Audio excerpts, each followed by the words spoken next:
Hello and welcome to a new podcast series by the local charity, the Energy and Sustainability Centre, also known as ESC.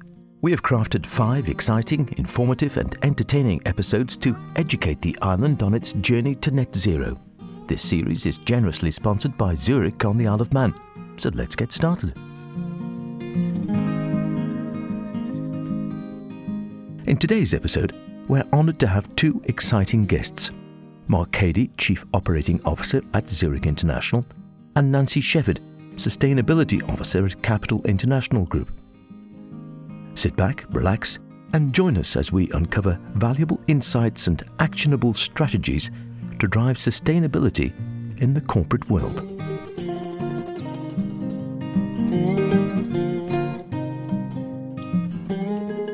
So with our corporate strategy, we've really tried to integrate sustainability as a whole rather than keep it as a separate identity.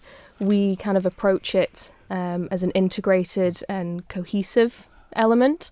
So we've tried to embed that into our day-to-day operations. So it does become quite difficult now to differentiate between sustainability or investment or banking. We've built it into our normal everyday operation strategy. We do obviously want to continue to develop, evolve and adapt and be able to cope with change, which I think is another key part of sustainability because it focuses on longevity, long-term solutions, long-term goals. So I think any business needs to, any approach they take to innovation and development, that itself is, coming up with a sustainable business approach to how they want to continue to do business.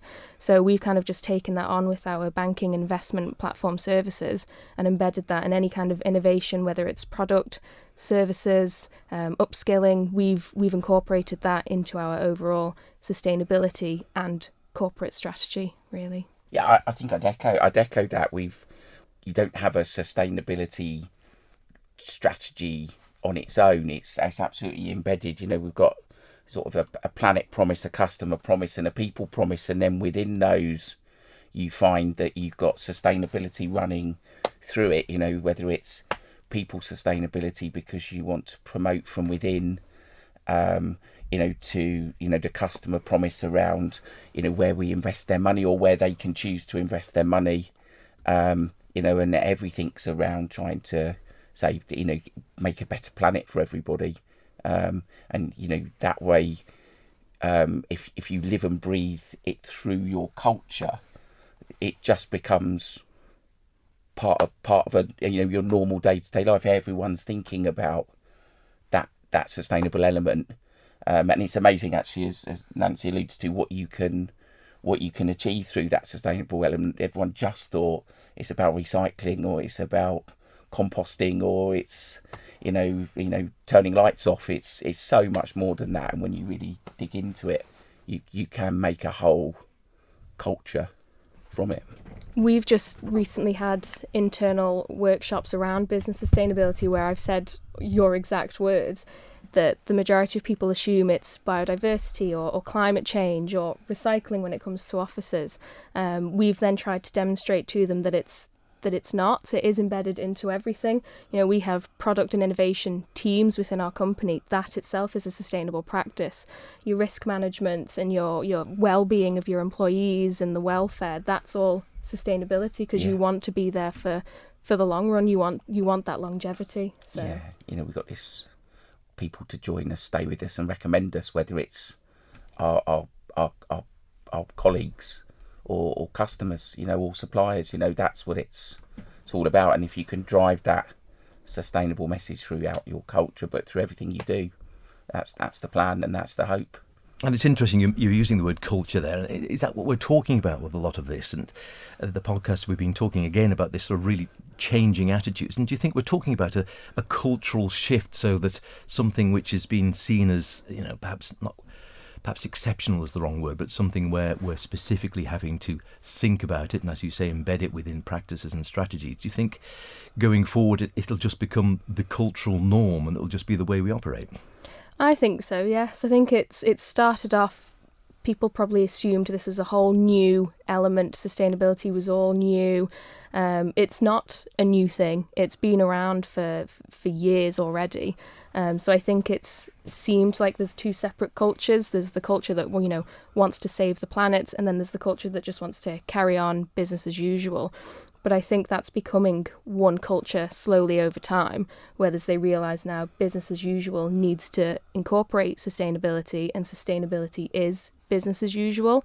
It's meeting in the middle, and so I think those cultures are becoming one, essentially.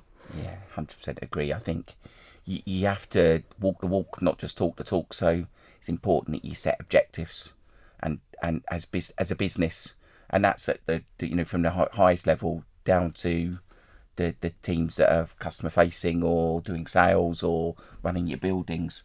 I think as an organisation, set goals that sharpens people's minds. If you just talk about it, you'll do nothing. Whereas if you set strong objectives and sustainable and reasonable objectives as well, you can't. This isn't an overnight fix. This is Nancy said, this is long term now. You're not gonna do this for 5 years and say we've saved the planet. This has to be forever. So things have to be sustainable and have to be, as we set objectives in our business, smart objectives. They've got to be measurable and achievable and realistic, and just take your time, but always make progress. And the importance, from a sort of a corporate point of view, a business point of view, a company point of view, is it something which is important not just for the company itself, but you see it for those who work within the company, and also, of course, for clients and customers? Yeah, I think it's really important, for the people within the business. Like we've said, sustainability includes, the well-being and the welfare and of your people, as well as upskilling and training. So I think, everybody wants to do well. Everybody wants a comfortable life. To achieve some of those things, you need some of these sustainability corporate objectives included within that, just to help in these situations.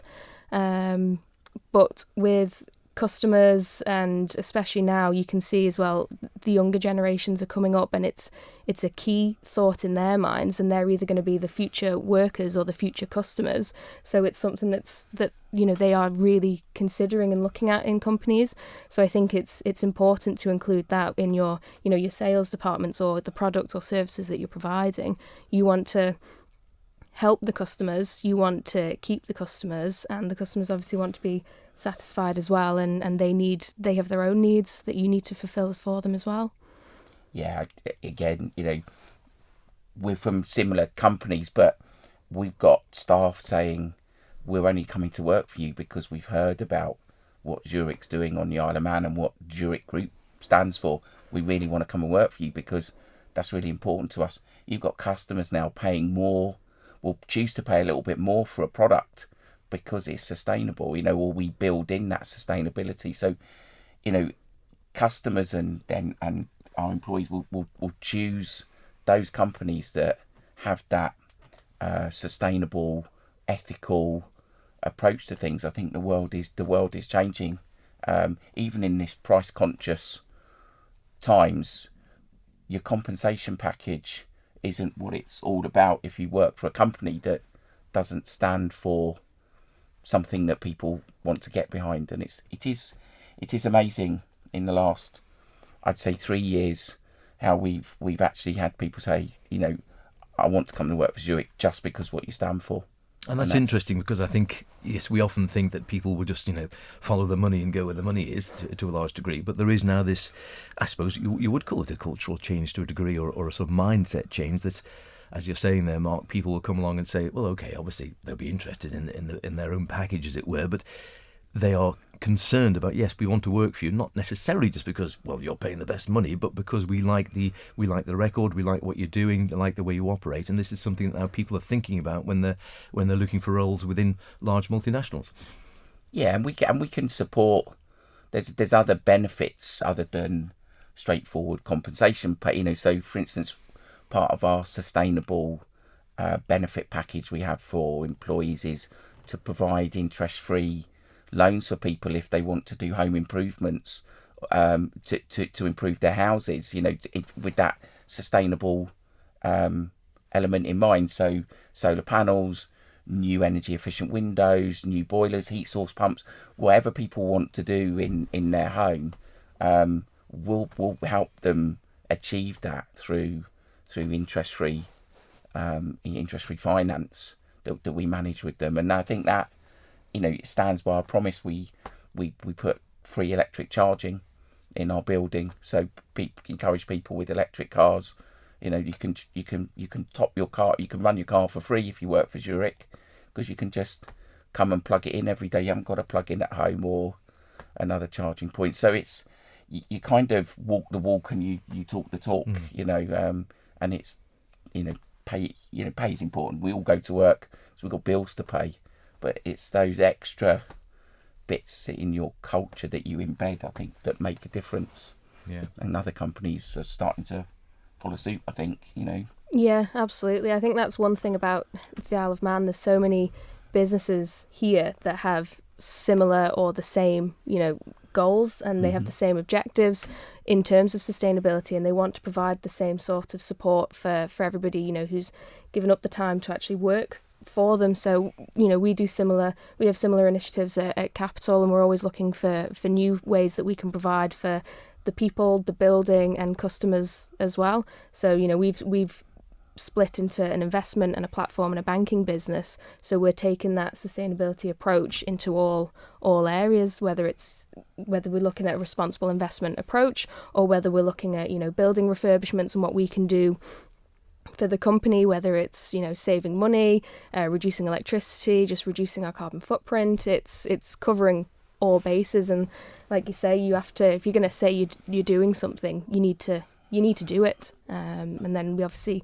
we report on it all just to help us internally see what we've done or what our next steps are, but also to get that message across to everybody else outside of the business that we are doing our part, we're trying. And like we say, it's a long-term goal, it's a long-term initiative. It's not going to change overnight. It is going to take a few years, but it's starting somewhere and snowballing with it, really. Do you think there are any financial benefits of adopting a sustainable business practices, or are there cost implications? How do you view that? I think there's always going to be cost implications. Everything costs something. We've recently looked at solar panels for the building, and we're about to undergo a big office refurb. So we're looking at what we can do in terms of structure there. We know it's going to cost money, but while we're doing this, it seems like the optimum time to make these changes. A financial benefit side, we don't really measure it as a financial benefit just for sustainability, because as we've said previously, we embed it into our day-to-day operations. So we find it difficult to differentiate what's a sustainable financial gain and what's just business as usual gain. To us, it's all the same, because we've embedded all of these strategies and approaches into our responsible investment teams, rather than just the investment guys. So it's everything that's done in that department. We see it as a financial benefit, but it's nothing new. We just have a new approach to it. Yeah, I agree. I think you have to want to invest, and there are you do get some benefits. Solar panels. Zurich invested. We were lucky to get backing from Zurich Group and local funding from the international life business here, and we'll get a return on investment in that within a period of time. Sort of, it was 10 years, but as the electricity price goes up, obviously that brings that return on investment down, to 6 or 7 years. But it's more than that. I think you can always try and find ways of saying that you've got financial benefit. If you've got less turnover of staff, you're not spending so much on recruiting and training people. If you've got more customers retaining their policies for longer, you've got less cost of acquisition of customers. But so I think you can always, if you've got a business mind on, look at what these sustainable practices are delivering for you. But as you say, if you embed it in your culture, it just becomes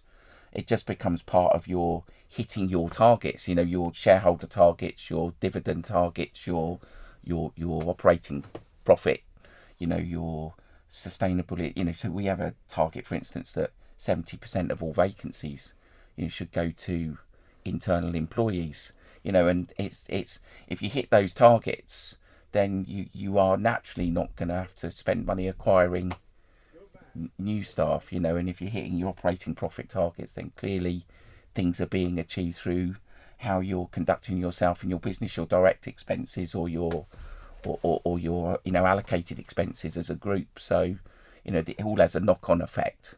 But I think, as Nancy said, it's it has to be in your culture for it to be achieved. What about small and medium-sized enterprises rather than sort of larger companies? Is it possible for them to implement sustainable practices effectively, as well as sort of the larger multinationals who obviously have more manpower, womanpower, resources? A small business, a local business perhaps, can they go down this route effectively? I think so, yeah. I think it doesn't have to be, a large scale plan. It doesn't have to be something that costs loads of money. It just needs to start off with an idea or a passionate individual, and it can grow from there. So I know we're probably the middle ground at the minute, but our sort of conscious capital, as we call it, our initiative started from a very small team of passionate individuals who did this as side of the desk work. It wasn't their full-time role, and it was a small initiative, and now it's grown. So I think some of the smaller companies can start to operate, or at least think about smaller initiatives, whether it is recycling, it's a starting point for for waste management, or whether it's starting to look at measuring carbon emissions. Every company will have some form of it, but I think it's just about having sort of a long-term goal or a really well-defined plan, whether it's short-term, long-term, and then being able to work backwards with a realistic time frame and a realistic roadmap. I think any company can do it. It is tricky. If it was easy, then we'd all be done. We'd have finished by now. So it's not easy for any size company, but it is just deciding what you want long term and working back from there. And it can be anything as small as an idea or like we say, a passionate team. Yeah, I think it doesn't cost a great deal to make small changes. Reducing electricity consumption, as your kit becomes old, and you need to refresh it, it's about making sensible choices when you refresh that kit to ones that are low energy and low emissions. You can look at the lighting in your building, and when a bulb goes, you replace it with something again that's low energy, low emissions. We've saved tens of thousands of litres of water every month by putting a block in your toilet cistern to when it flushes, so it saves a litre of water. There's so many little things that you can do, and through sponsorship of the ES, our sponsorship and partnership with the ESC, you hope that we can get those messages out to the private and the public sector. In terms of it can be achieved. You don't need hundreds or thousands of pounds to do this. You just need a culture and a desire. I think it's good on the Isle of Man as well. There's so many smaller focus groups that are popping up now externally, so it is creating a collaborative approach from all sizes of companies. So yeah. I myself am a member of a couple of these, and you do get you get the big banks, you get the big investment firms and the big financial firms, but you also get some of the smaller independent businesses that come along, because they also have a say in this. And I think that's really important, and it's something easily achievable for some of the smaller companies, is knowledge sharing and a collaborative approach with some of the bigger companies, and the bigger companies can also benefit from the same approach towards some of the smaller companies. Yeah, it'll be the way businesses operate is completely different for all of them. So I think knowledge sharing is a really big part of this, and a collaborative. Don't be about it, if you want the island to succeed, which we all do, you can't be procrural about, this is our idea. You've got to share best practice and share good ideas, and try and break down the myth that it is difficult to drive sustainable business. It's if and the more and more we share knowledge and ideas, the more it becomes, you know, spoken about, the more people start to do things, you know, and everybody doing something will make a difference, you know, and starts to change people's mindsets around, you know, what is possible. Yeah, I think sharing your success stories is a great way to, you know, other people might not have thought of how to do this, so they take that on board. But also sharing the stories that don't work, or the solutions that you've tried and it's not quite worked out. It either saves, you know, another company time, or they may have an additional point to make about this, and it suddenly becomes something that does work that you wouldn't have thought about before. Yeah. I think the island is moving that way quite well, in that there are these focus groups, and it is starting to make small changes. There are more collaborative approaches, like our partnership as well with ESC. That's come about from this, and we're able to, you know, get some of these ideas and initiatives around. So do you think, because we were chatting to some of the students from the secondary schools about how they view climate change, sustainability, life moving forward when they come into the next sort of generation of people entering the workforce, but it seems from chatting to you today that you know, this is already quite well embedded and embraced within corporations now, even though, as we were saying with these students, that, you know, you can go online every day and see people who are still saying, oh, it's all conspiracy, we don't need to be doing this, there's nothing to be gained from doing this, it's just a sort of, it's a waste of time. But it seems from the conversation we're having today that this is pretty much deeply embedded already in companies. Yeah, I mean, we've been and helped some of the schools with some of their approaches to sustainability, because we've been asked by teachers who've seen presentations and seen some of our communications, and it's because they're being asked by their pupils, what are we doing about it, and what could we do, you know, in their tutor group, in their classrooms, in the school, what is it we can do to make the school more sustainable, or what can we learn about as we make the jump into our careers and our future lives. So it's been really interesting to see that change. You know, we're not just with the ESC or in other presentations talking to the public or private sector in terms of, you know, the employed sales. You know, we are now, you know, there is a demand to go and talk to schools, and it's really good to see that's coming through. And I think the interesting thing, I think, for the younger generation is the technology that's there. It's being developed to achieve some of these sustainable goals. I think that's the sweet spot as the younger generation come through, is what can they do with their keyboards and their coding and other things that they can do to make things more sustainable, not just the manufacturing side of things, you know. And there's lots that can be achieved, and it's good that the younger generation are engaging. Yeah, I think a lot of it as well, like the upskilling side of things and all the training, you know, we've, for our sort of induction, when we get new people coming along, part of it is now we include, you know, my role as sustainability officer and what we do, but also when I was back in school, the courses were all there, but there weren't these opportunities at the time, whereas now we've got the opportunities, but we don't have the people that have, you know, taken on the courses and are well equipped. But it's changing. So I recently did a talk up at UCM about upskilling and sustainable business, and they've obviously put on a lot of new courses for this.